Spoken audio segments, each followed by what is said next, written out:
നമസ്കാരം എല്ലാ പ്രേക്ഷകർക്കും വാർത്താ സന്ധ്യയിലേക്ക് സ്വാഗതം. ഞാൻ പ്രവിത ലക്ഷ്മി. വിശദമായ വാർത്തകൾ നോക്കാം. കെപിസിസി നേതൃമാറ്റത്തെ ചൊല്ലിയുള്ള ചർച്ചകളിൽ ഉലഞ്ഞ കോൺഗ്രസ് പുതിയ കെപിസിസി പ്രസിഡന്റിനെ പ്രഖ്യാപിക്കുന്നത് വൈകില്ലെങ്കിലും കെ സുധാകരനെ അനുനയിപ്പിക്കാനുള്ള ശ്രമത്തിലാണ് നേതൃത്വം. അധ്യക്ഷ സ്ഥാനത്ത് നിന്ന് മാറില്ല എന്ന കെ സുധാകരന്റെ പരസ്യ പ്രതികരണമാണ് കോൺഗ്രസ് നേതൃത്വത്തെ വെട്ടിലാക്കിയത്. ഡൽഹിയിൽ രാഹുൽ ഗാന്ധിയുമായുള്ള കെ സി വേണുഗോപാലിന്റെ കൂടിക്കാഴ്ചയ്ക്ക് പിന്നാലെ മുതിർന്ന നേതാവ് എ കെ ആന്റണിയെ കെ സുധാകരൻ വീട്ടിലെത്തി കണ്ടു. കെപിസിസി നേതൃമാറ്റ ചർച്ച സജീവമായിരിക്കെ അധ്യക്ഷ സ്ഥാനത്ത് തുടരാൻ പല വഴികൾ തേടി കെ സുധാകരൻ. താൻ മാറില്ലെന്ന പരസ്യ പ്രതികരണത്തിന് പിന്നാലെ ഇന്ന് മുതിർന്ന നേതാവ് എ കെ ആന്റണിയുമായി കെ സുധാകരൻ കൂടിക്കാഴ്ച നടത്തി. തന്നെ അപമാനിക്കുന്നുവെന്ന പരാതിയാണ് ആന്റണിക്ക് മുന്നിൽ സുധാകരൻ പങ്കുവച്ചത്. വിഷമിക്കേണ്ടതില്ലെന്ന് ആന്റണി സുധാകരനെ സമാധാനിപ്പിച്ചു. സംസാരിച്ച വിഷയങ്ങൾ ഇപ്പോൾ പറയാൻ കഴിയില്ലെന്നായിരുന്നു കൂടിക്കാഴ്ചയ്ക്ക് ശേഷം കെ സുധാകരന്റെ പ്രതികരണം. സംസാരിച്ചിട്ട് സംസാരിക്കാണ്ടിരിക്കുമോ? സംസാരിച്ച് എന്താണെന്നൊന്നും നിങ്ങളൊക്കെ പറയുന്നില്ല. നമ്മുടെ നാട്ടു വർത്താനെല്ലാം പറയാറുണ്ട്, എല്ലാ കാലത്തും പറയാറുണ്ട്. അത് ഞങ്ങൾ ഇന്നും പറഞ്ഞിട്ടുണ്ട്. ഓക്കെ. അതേസമയം പുതിയ കെപിസിസി അധ്യക്ഷനെ പ്രഖ്യാപിച്ചേക്കുമെന്ന റിപ്പോർട്ടുകൾ കോൺഗ്രസ് നേതൃത്വം തള്ളുന്നില്ല. ഉടൻ പ്രഖ്യാപനമില്ലെങ്കിലും നേതൃമാറ്റം ഉണ്ടാകുമെന്ന സൂചനയാണ് AICC general secretary K C വേണുഗോപാലിന്റേത്.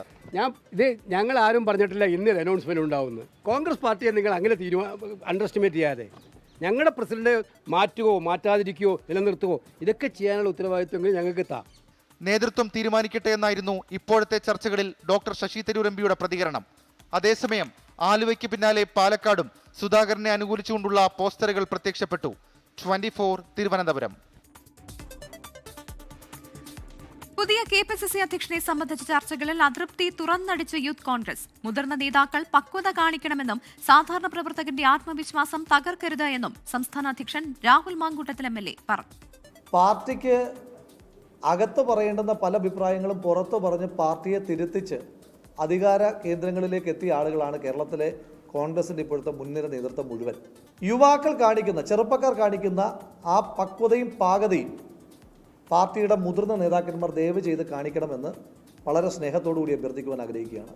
അംഗനവാടിയിലെ class ലീഡറെ തിരഞ്ഞെടുക്കുന്ന തെരഞ്ഞെടുപ്പല്ല, ഇത് സാധാരണ പ്രവർത്തകരെ തിരഞ്ഞെടുക്കുന്ന, സാധാരണ പ്രവർത്തകന് അധികാര സ്ഥാനങ്ങളിലേക്ക് വരാൻ കഴിയുന്ന പ്രവർത്തകന്റെ തെരഞ്ഞെടുപ്പാണ് ത്രിതല പഞ്ചായത്ത് തെരഞ്ഞെടുപ്പ്. പൂരാവേശത്തിൽ തൃശൂർ.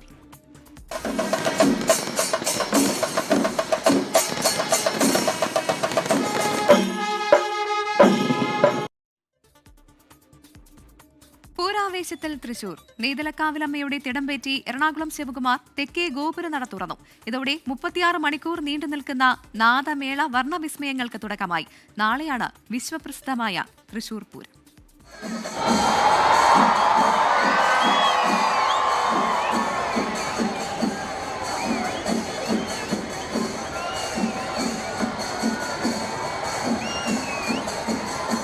ഇതിന്റെ വീഡിയോ കോൾ എവിടെയാ പിള്ളേരെ?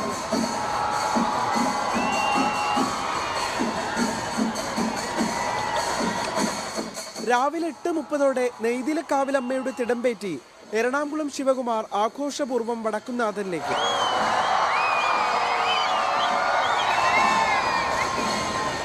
പാറമേക്കാവ് വഴി തേക്കിൻകാട് മൈതാനിയിലേക്ക് കയറിയ നെയ്തിലക്കാവിലമ്മ മണികണ്ഠനാലിലെത്തിയ ശേഷം പാണ്ടിമേളത്തിന്റെ അകമ്പടിയിൽ ശ്രീമൂലസ്ഥാനത്തേക്ക്. മുൻകാലങ്ങളെ അപേക്ഷിച്ച് വൻ ജനപങ്കാളിത്തമാണ് പൂരവിളംബരത്തിനുണ്ടായത്. കണ്ടവന ആൾക്കാരുടെ പിന്നെ ഇന്നത്തെ വെടിക്കെട്ടൊക്കെ വളരെ ഗംഭീരമായിട്ട് എല്ലാവർക്കും കാണാൻ പറ്റുന്ന വളരെ സൗകര്യപ്രദമായ വെടിക്കെട്ടായിരുന്നു. തൃശ്ശൂർ പൂരത്തിന്റെ ഒരു സെമി പൂരമല്ലേ കാണുന്നത്? സെമി പൂരമാണ്. പൂരം എന്ന് പറയുന്നത് ഇപ്പോ സാമ്പിൾ വെടിക്കെട്ട് മുതൽ തുടങ്ങി പൂരവിളംബരം ദിവസം കഴിഞ്ഞ് പ്രദക്ഷിണ വഴിയിലൂടെ വടക്കുംനാഥനെ വലം വെച്ച ശിവകുമാർ തെക്കേ ഗോപുരം നട തുറന്ന് പുറത്തിറങ്ങിയതോടെ ആവേശം അണപൊട്ടി.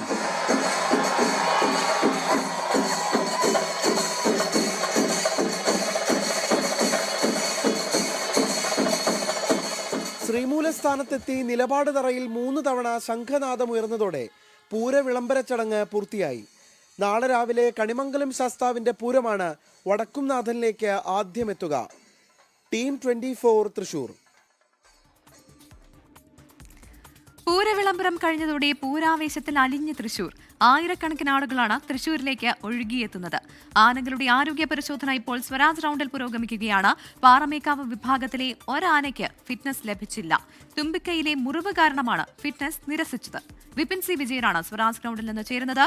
വിപിൻ, അങ്ങനെ പൂരാവേശത്തിലാണ് തൃശൂർ നഗരം ആകെ. ഇപ്പോൾ ആനകളുടെ ഫിറ്റ്നസ് പരിശോധന അവിടെ നടന്നുകൊണ്ടിരിക്കുകയാണ്. ഈ ഒരു ആന ഒഴിച്ച് മറ്റു ആനകൾക്ക് നിലവിൽ ഫിറ്റ്നസ് ലഭ്യമായിട്ടുണ്ടോ? ഏത് ആനയ്ക്കാണ് ഫിറ്റ്നസ് ലഭിക്കാതിരുന്നത്?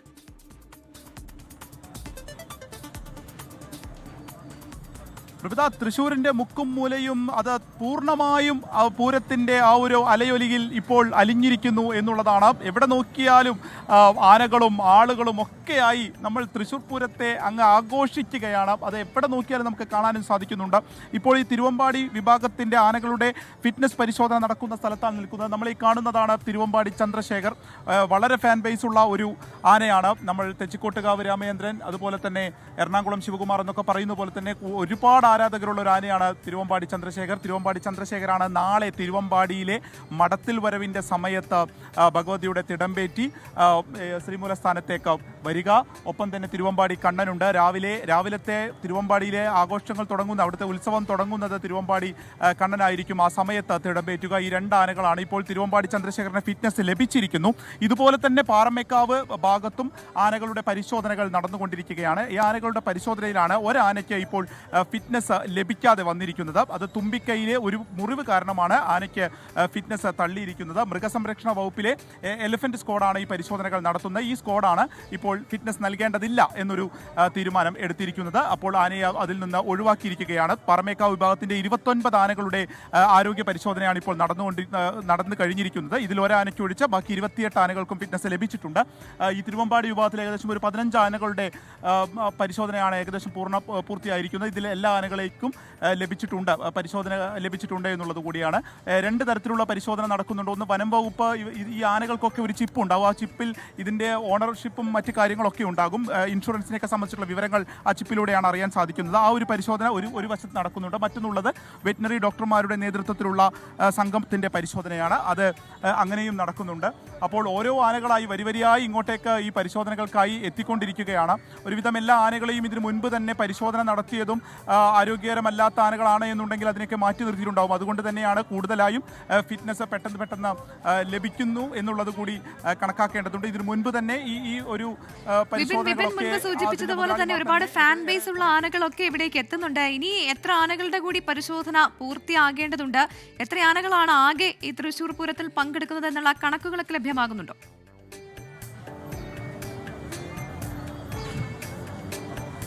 അതെ പ്രവിത, അത് നമ്മൾ എടുത്തു പറയേണ്ട ഒരു കാര്യം തന്നെയാണ്. മറ്റെവിടെയും ലോകത്ത് ഒരു പക്ഷേ ഇത്രയും ആനകൾ ഒരേ സമയം ഉണ്ടാവുകയില്ല. കാരണം 100 ആനകളോളം ഈ ഒരു തൃശ്ശൂർ സ്വരാജ് റൗണ്ടിന് ചുറ്റും ഇപ്പോൾ തന്നെ ഉണ്ട്. 85 ആനകളാണ് ഇപ്പോൾ ഈ ഒരു ഫിറ്റ്നസ് പരിശോധനയ്ക്ക് വേണ്ടി രജിസ്റ്റർ ചെയ്ത് പരിശോധനകൾ നടത്തുന്നത്. അതിൽ 48 ആനകളാണ് ഏകദേശം ഈ തിരുവമ്പാടി വിഭാഗത്തിൻ്റെത് മാത്രമായി പരിശോധനയ്ക്ക്. ആ ആനകളൊക്കെ ഇങ്ങനെ ഓരോന്നോരോന്നായി വരികയാണ്. കഴിഞ്ഞ വർഷം ഏകദേശം പുലർച്ചെ 12 മണിക്ക് 1 മണിയോടുകൂടിയാണ് ഈ ആനകളുടെ പരിശോധനകൾ പൂർത്തിയായതെന്നൊക്കെ ഇവിടെ ഉണ്ടായിരുന്നവർ പറയുന്നുണ്ട്. അപ്പോൾ ഇപ്രാവശ്യം അത് കുറച്ച് നേരത്തെയാക്കുന്നതിന് വേണ്ടിയാണ് നേരത്തെ ആരംഭിച്ചിരിക്കുന്നത്. വേഗം തന്നെ അതിൻ്റെ നടപടികൾ ഇപ്പോൾ നടന്നുകൊണ്ടിരിക്കുകയുമാണ്. ആനകളുടെ ഈ ഒരു പരിശോധന കൂടി പൂർത്തിയായി കഴിഞ്ഞാൽ നാളത്തേക്കുള്ള എല്ലാ ഒരുക്കങ്ങളും പൂർത്തിയായി എന്ന് തന്നെ പറയാം. അതിനുള്ള എല്ലാ സജ്ജീകരണങ്ങളുമായി ഇപ്പോൾ ഈ ഒരു ആനകളെ കാണുന്നതിന് വേണ്ടി തന്നെ 100 കണക്കിന് ആളുകൾ ഇവിടെ ചുറ്റും കൂടിയിട്ടുണ്ട്. പല ദേശങ്ങളിൽ നിന്നും നാടുകളിൽ നിന്നും ഒക്കെ വന്ന ആളുകളാണ്.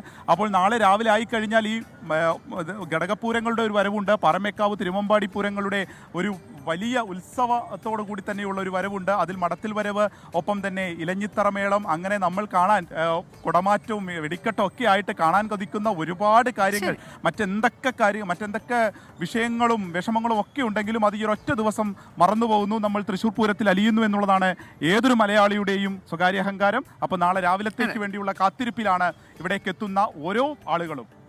ശരി, പൂരങ്ങളുടെ പൂരമായ തൃശ്ശൂർ പൂരത്തിനുള്ള ഒരുക്കങ്ങൾ പൂർത്തിയായിക്കൊണ്ടിരിക്കുകയാണ്. ഇപ്പോൾ ആനകളുടെ ഫിറ്റ്നസ് പരിശോധനയാണ് നടക്കുന്നത്. അതേസമയം പാറമേക്കാവ് വിഭാഗത്തിലെ ഒരു ആനയ്ക്ക് ഫിറ്റ്നസ് ലഭിച്ചില്ല എന്നുള്ള വിവരമാണ് ഇപ്പോൾ പുറത്തുവരുന്നത്. തുമ്പിക്കൈയിലെ മുറിവ് കാരണമാണ് ഫിറ്റ്നസ് നിരസിച്ചത് എന്നാണ് വിപിൻ സി വിജയൻ പങ്കുവയ്ക്കുന്ന വിവരം. രോഗികളെ ആശങ്കയിലാക്കി കോഴിക്കോട് മെഡിക്കൽ കോളേജിലെ അത്യാഹിത വിഭാഗത്തിൽ തീപിടുത്തം. നേരത്തെ പൊട്ടിത്തെറിയുണ്ടായ ബ്ലോക്കിലെ 6ാം നിലയിലാണ് തീപിടുത്തമുണ്ടായത്. കെട്ടിടത്തിലുണ്ടായിരുന്ന രോഗികളെ സുരക്ഷിതമായി മാറ്റി. അനുവാദമില്ലാതെ രോഗികളെ കെട്ടിടത്തിൽ പ്രവേശിപ്പിച്ചതിൽ വിശദീകരണം തേടിയെന്ന് ആരോഗ്യമന്ത്രി വീണ ജോർജ് പറഞ്ഞു.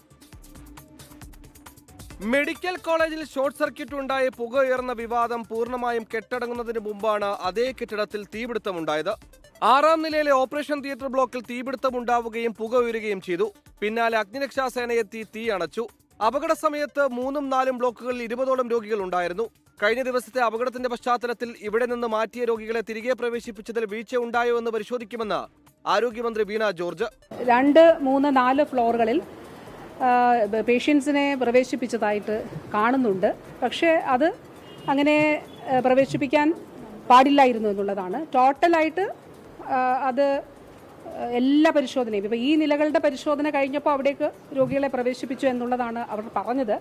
പുക ഉയർന്നത് കണ്ട് ഓടി രക്ഷപ്പെടുകയായിരുന്നുവെന്ന് രോഗികൾ. അതെ, സാറിന് അടിക്കുന്നുണ്ട്, അലാറിന് അടിക്കുന്നുണ്ട്. ഇപ്പോൾ ലക്ഷണം അപകടത്തിന്റെ ലക്ഷണം അത് അങ്ങനെ പറഞ്ഞതാ. സ്മെല്ല് വരുന്നു, മണം വരുന്നുണ്ടായിരുന്നു, പുക വരുന്നുണ്ട്. ഒരു വല്ലാത്തൊരു സൗണ്ട് ഈ കറണ്ടിന്റെ ഇങ്ങനെ ഭയങ്കര സൗണ്ടാ. അതുകൊണ്ട് സൗണ്ട് കേട്ടിരുന്നു. കേട്ടു. അത് കുറേ സമയം ഉണ്ടായിരുന്നു. വെള്ളിമാട് കുന്നിൽ നിന്ന് അഗ്നിരക്ഷാ യൂണിറ്റ് എത്തിയാണ് തീ നിയന്ത്രണ വിധേയമാക്കിയത്. ആശങ്കപ്പെടേണ്ട ഒരു സാഹചര്യം ഇല്ല, നിലവിലൊന്നുമില്ല. നിലവിൽ പ്രശ്നമില്ല. ഇല്ല. സാർ, ഇതിപ്പോ എവിടുന്നൊക്കെ യൂണിറ്റുകളാണ് വന്നിട്ടുണ്ടായിരുന്നത്? വെള്ളിമാടുന്ന് ബീച്ച്, മെയിൻ. മെഡിക്കൽ കോളേജ് അധികൃതർക്ക് വീഴ്ച പറ്റിയെന്ന് ആരോപിച്ച് യൂത്ത് ലീഗ്, യൂത്ത് കോൺഗ്രസ് പ്രവർത്തകർ പ്രതിഷേധിച്ചു. MP MK Raghavan, mayor Beena Philip തുടങ്ങിയവർ സംഭവസ്ഥലം സന്ദർശിച്ചു. പൂർണ്ണമായ പരിശോധനയ്ക്ക് ശേഷം മാത്രം കെട്ടിടത്തിലേക്ക് രോഗികളെ പ്രവേശിപ്പിച്ചാൽ മതിയെന്നാണ് അധികൃതരുടെ തീരുമാനം. 24 കോഴിക്കോട്. ഭീകരവാദത്തിനെതിരായ നടപടിയിൽ ഇന്ത്യയ്ക്ക് പിന്തുണ പ്രഖ്യാപിച്ച Russian president Vladimir Putin. Pahalgam ഭീകരാക്രമണത്തിന്റെ പശ്ചാത്തലത്തിൽ പ്രധാനമന്ത്രി നരേന്ദ്രമോദിയെ വ്ളാഡിമിർ പുടിൻ ഫോണിൽ വിളിച്ച് സംസാരിച്ചു. അതേസമയം ഇന്ന് UN സുരക്ഷാ കൌൺസിൽ ഇന്ത്യ പാക് സംഘർഷ സാഹചര്യം ചർച്ച ചെയ്യും. പ്രധാനമന്ത്രി നരേന്ദ്രമോദിയെ ഫോണിൽ വിളിച്ചാണ് റഷ്യൻ പ്രസിഡന്റ് വ്ളാഡിമിർ പുടിൻ പിന്തുണ അറിയിച്ചത്. ഭീകരാക്രമണത്തിൽ 26 പേർ കൊല്ലപ്പെട്ടതിൽ ദുഃഖം രേഖപ്പെടുത്തി. ഭീകരവാദത്തിനെതിരെയുള്ള ഇന്ത്യയുടെ പോരാട്ടത്തിന് പിന്തുണയും അറിയിച്ചു. ഇന്ത്യ പാകിസ്ഥാൻ സംഘർഷം അവസാനിപ്പിക്കാൻ ഇടപെടണമെന്ന് ആവശ്യപ്പെട്ട് മോസ്കോയിലെ പാക് അംബാസിഡർ റഷ്യയെ സമീപിച്ചിരുന്നു. ഇതിന് പിന്നാലെയാണ് റഷ്യ ഇന്ത്യയ്ക്ക് പിന്തുണ അറിയിച്ചത്. ഇന്ത്യയിലെത്തിയ ജാപ്പനീസ് പ്രതിരോധ മന്ത്രിയുമായി മന്ത്രി രാജ്നാഥ് സിംഗ് കൂടിക്കാഴ്ച നടത്തി. പ്രതിരോധ മേഖലയിൽ ഇരു രാജ്യങ്ങളും തമ്മിലുള്ള കരാറുകൾ കൂടുതൽ ശക്തമാക്കുന്ന ചർച്ചകൾ കൂടിക്കാഴ്ചയിൽ നടന്നു. ഇന്ത്യ പാക് സംഘർഷ സാഹചര്യം UN സെക്യൂരിറ്റി കൗൺസിൽ ചർച്ച ചെയ്യും. പാകിസ്ഥാന്റെ അഭ്യർത്ഥന പ്രകാരമാണ് ചർച്ച. പാകിസ്ഥാന് ഒരു തുള്ളി വെള്ളം പോലും കൊടുക്കില്ലെന്ന പ്രഖ്യാപനം വിഡ്ഢിത്തമെന്നും സിന്ധു നദിയിലെ വെള്ളം ശേഖരിക്കാനുള്ള സ്റ്റോറേജ് ഡാമുകൾ നമുക്കില്ലെന്നും തൃണമൂൽ കോൺഗ്രസ് നേതാവ് മെഹുവ മൊയ്ത്ര പറഞ്ഞു. വിനീത VG 24 ഡൽഹി. ജമ്മുകാശ്മീരിലെ പൂഞ്ചിൽ ഭീകരവാദികളുടെ ഒളിത്താവളം തകർത്ത സുരക്ഷാ സേന. ഹാരി മിറോട്ട ഗ്രാമത്തിലെ ഒളിത്താവളത്തിൽ നിന്ന് വൻ സ്ഫോടക വസ്തു ശേഖരം പിടികൂടി. ഭീകരർക്കായി തിരച്ചിൽ തുടരുന്നതിനിടെ ഭീകരവാദികളുടെ ഒളിത്താവളങ്ങളെക്കുറിച്ച് അറിവുണ്ടായിരുന്ന കുൽഗാം സ്വദേശിയായ യുവാവിനെ മരിച്ച നിലയിൽ കണ്ടെത്തി. ഭീകരാക്രമണ ഭീഷണിയെ തുടർന്ന് ജമ്മുകാശ്മീരിലെ ജയിലുകൾക്ക് സുരക്ഷ വർദ്ധിപ്പിച്ചു. പൂഞ്ചിലെ സുരൻകോട്ടിലെ ഹാരിമരോട്ടെ ഗ്രാമത്തിൽ സൈന്യവും ജമ്മുകശ്മീർ പോലീസും ചേർന്ന് നടത്തിയ തെരച്ചിലാണ് ഒളിത്താവളം കണ്ടെത്തിയത്. ടിഫിൻ ബോക്സിലും സ്റ്റീൽ ബക്കറ്റിലും ഒളിപ്പിച്ച സ്ഫോടക വസ്തുക്കൾ, 2 റേഡിയോ സെറ്റുകൾ, 3 പുതപ്പുകൾ എന്നിവ ഒളിത്താവളത്തിൽ നിന്നും കണ്ടെത്തി. കുൽഗാമിൽ ഭീകരബന്ധമുള്ള ഇംതിയാസ് അഹമ്മദ് മഗ്രേ എന്ന യുവാവിനെ മരിച്ച നിലയിൽ കണ്ടെത്തി. പാക് ഭീകരരുടെ ഒളിത്താവളത്തിലേക്ക് പോലീസിനെ വഴി കാണിക്കുന്നതിനിടെ ഇയാൾ പുഴയിൽ ചാടി രക്ഷപ്പെടാൻ ശ്രമിക്കുകയായിരുന്നു. ഇതിന്റെ ഡ്രോൺ ദൃശ്യങ്ങൾ പോലീസ് പുറത്തുവിട്ടു.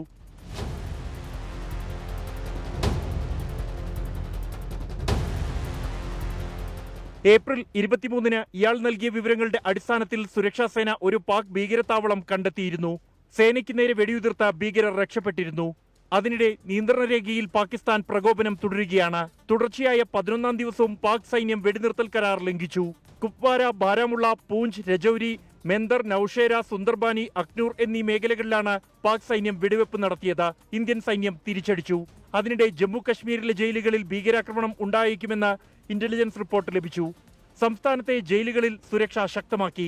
Srinagar central jail, Jammu Kot Balwal jail എന്നിവ ഭീകരർ ലക്ഷ്യമിടുന്നതായാണ് മുന്നറിയിപ്പ്.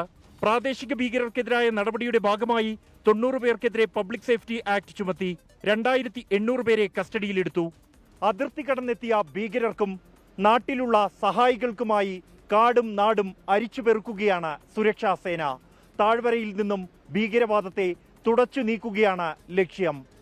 കുൽഗാമിലെ അദ്ബൽ വാട്ടു വനമേഖലയിൽ നിന്നും ജോഗേഷ് സിംഗിനൊപ്പം ബൽറാം നെടുങ്ങാടി, 24. വഖഫ് ഭേദഗതി നിയമം ചോദ്യം ചെയ്തുള്ള ഹർജികൾ നിയുക്ത ചീഫ് ജസ്റ്റിസ് BR ഗവായിയുടെ പരിഗണനയിലേക്ക്. നിലവിലെ ചീഫ് ജസ്റ്റിസ് സഞ്ജീവ് ഖന്ന ഈ മാസം 13-ന് സ്ഥാനമൊഴിയുന്ന പശ്ചാത്തലത്തിലാണ് നടപടി. ഹർജി ഈ മാസം 15-ന് പരിഗണിക്കും. വഖഫ് ഭേദഗതി നിയമം ചോദ്യം ചെയ്തുള്ള ഒരു കൂട്ടം ഹർജികൾ ഇന്ന് പരിഗണിച്ച ഘട്ടത്തിൽ തന്നെ കേസിലെ എതിർ സത്യവാങ്മൂലങ്ങൾ ആഴത്തിൽ പരിശോധിക്കേണ്ടതുണ്ടെന്ന് ചീഫ് ജസ്റ്റിസ് സഞ്ജീവ് ഖന്ന അറിയിച്ചു. കേസിൽ ദീർഘമായ വാദം കേൾക്കാതെ ഇടക്കാല ഉത്തരവ് പുറപ്പെടുവിക്കാനാകില്ലെന്നും കോടതി നിരീക്ഷിച്ചു. വിഷയം ന്യായമായി തന്നെ നേരത്തെ കേൾക്കേണ്ടി വരും, എന്നാൽ തന്റെ മുൻപാകെ ആയിരിക്കില്ലെന്നും ചീഫ് ജസ്റ്റിസ് സഞ്ജീവ് ഖന്ന വ്യക്തമാക്കി. ചീഫ് ജസ്റ്റിസായി ചുമതലയേൽക്കുന്ന BR ഗവായി ആയിരിക്കും ഹർജികൾ ഇനി പരിഗണിക്കുകയെന്നും ചീഫ് ജസ്റ്റിസ് സഞ്ജീവ് ഖന്ന അറിയിച്ചു. കേസ് പരിഗണിക്കുന്നതുവരെ തൽസ്ഥിതി തുടരുന്നതിൽ കേന്ദ്രം എതിർപ്പറിയിച്ചില്ല. ഹർജികളിൽ വിശദമായ വാദം അടുത്ത തവണ കേസ് പരിഗണിക്കുന്ന ഘട്ടത്തിൽ കേൾക്കും. വഖഫ് ബൈ യൂസർ എടുത്തുകളയുന്നത് മുസ്ലിങ്ങളുടെ അവകാശം ലംഘിക്കില്ല എന്നാണ് കേന്ദ്രത്തിന്റെ വാദം. കേന്ദ്രത്തിന്റെ സത്യവാങ്മൂലത്തിനെതിരെ സമസ്തയും മുസ്ലിം ലീഗും എതിർ സത്യവാങ്മൂലം സമർപ്പിച്ചിട്ടുണ്ട്.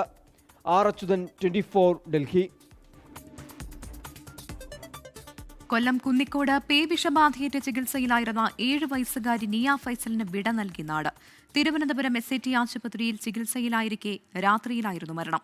പുനലൂർ ആലഞ്ചേരി മുസ്ലിം ജമാഅത്ത് പള്ളിയിൽ രാവിലെയായിരുന്നു ഖബറടക്കം. കുന്നിക്കോട് പ്രാഥമികാരോഗ്യ കേന്ദ്രത്തിൽ കളക്ടറുടെ നേതൃത്വത്തിൽ ഉന്നതതല യോഗം ചേർന്നു. പ്രിയപ്പെട്ടവരുടെ പ്രതീക്ഷകൾ വിഫലമായി. തിരുവനന്തപുരം SAT ആശുപത്രിയിൽ പുലർച്ചെയായിരുന്നു നിയ ഫൈസൽ എന്ന 7 വയസ്സുകാരിയുടെ മരണം. ആരോഗ്യവകുപ്പിന്റെ നിർദ്ദേശം പാലിച്ച് മൃതദേഹം വീട്ടിലെത്തിക്കുകയോ പൊതുദർശനമോ ഉണ്ടായില്ല. രാവിലെ 8 മണിയോടെ കൊല്ലം പുനലൂർ ആലഞ്ചേരി മുസ്ലിം ജമാഅത്ത് പള്ളിയിൽ മൃതദേഹം എത്തിച്ചു.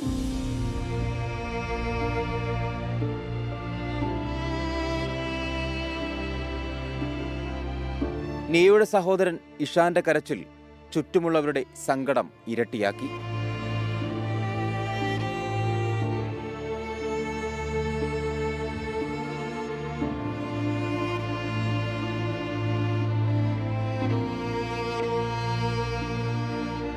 മകളുടെ വേർപാടിൽ നെഞ്ചുപൊട്ടിയാണ് മാതാവ് ഹബീറയുടെ ഈ വാക്കുകൾ. എല്ലാ സഹായവും ചെയ്ത് എങ്കിൽ തന്നെ അവിടെ വേസ്റ്റ് കൊണ്ടിടരുത്, ഇടുന്ന എല്ലാരോടും പറഞ്ഞു. ഒരു മനുഷ്യനും കേട്ടില്ല. അത് തിന്നാൻ വന്ന പട്ടികളെ എന്റെ കുഞ്ഞിനെ കടിച്ചു കീറിയത്. ഞാന് ഓട്ടിച്ചു വിട്ട പട്ടിയ എന്റെ കുഞ്ഞിനെ കടിച്ചു കീറിയത്. എനിക്ക് ഞാൻ ഓടിച്ചെല്ലുമ്പോ എന്റെ കുഞ്ഞിനെ കടിച്ചു വലിക്കുമായിരുന്നു. അപ്പോഴേ എടുത്തോണ്ട് പോയി. ഞാൻ ഇപ്പതാണ്ട് കൊണ്ടുപോയി. ഇനി എനിക്കിനി കാണാനില്ല. കഴിഞ്ഞ മാസം 8-നായിരുന്നു നിയ ഫൈസലിന് തെരുവുനായയുടെ കടിയേറ്റത്. വാക്സിൻ എടുത്തെങ്കിലും 29-ന് പനി ബാധിച്ച് ആശുപത്രിയിൽ പ്രവേശിപ്പിച്ച കുഞ്ഞിന് പേവിഷബാധ സ്ഥിരീകരിക്കുകയായിരുന്നു.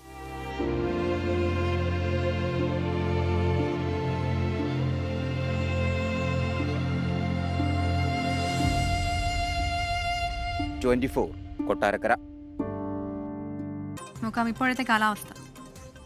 ഇപ്പോഴത്തെ കാലാവസ്ഥ സമർപ്പിക്കുന്നത് Berger paints 100 years of trust.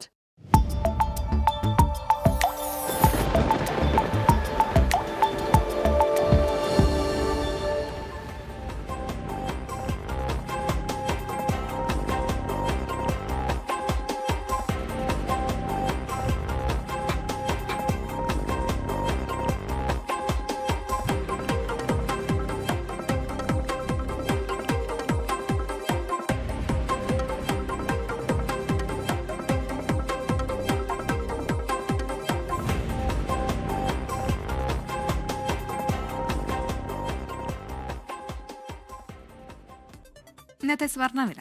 ഇന്നത്തെ സ്വർണ്ണനിരക്ക് സമർപ്പിക്കുന്നത് സ്പർശ ഗോൾഡ് ആൻഡ് ഡയമണ്ട്സ്. ഫിജിറ്റലാകൂ ഇനി സ്പർശയോടൊപ്പം.